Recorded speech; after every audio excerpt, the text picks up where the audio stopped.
La saison des résultats a déjà commencé et le moins qu'on puisse dire, c'est qu'elle se porte bien cette saison, puisqu'un tiers des sociétés américaines ont déjà publié et que 90% d'entre elles ont battu les attentes du marché. En Europe, ça se passe bien aussi, la saison est relativement correcte, même si elle est un peu en deçà, avec 65% de résultats qui battent les attentes.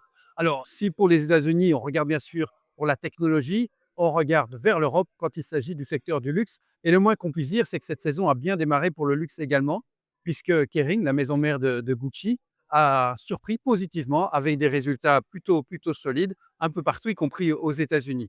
Hermès, par contre, a été accueilli de manière plus mitigée par les marchés, alors que les résultats d'Hermès sont très bons, ont été très résistants également aux États-Unis, malgré la faiblesse du dollar, malgré les tarifs douaniers, et également en Chine. Alors pourquoi est-ce que le marché a accueilli relativement, moyennement ou tièdement ces résultats? Mais tout simplement parce que les attentes étaient très élevé. Hermès nous a habitués à avoir chaque année des belles améliorations de ces résultats.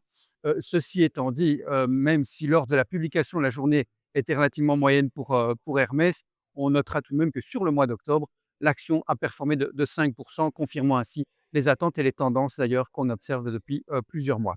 Alors, au niveau de notre positionnement chez Belfius, nous restons positionnés positivement sur les marchés d'actions en général, en particulier étant donné l'assouplissement monétaire qui est en cours côté américain, qui devrait être un important facteur de performance pour les marchés boursiers aux États-Unis, mais également dans le reste du monde, parce que cet assouplissement monétaire s'accompagne en général d'un léger affaiblissement du dollar, ce qui est bon pour les pays émergents. Et on observe ici et là, je l'indiquais tout à l'heure, quelques bonnes dynamiques en Europe.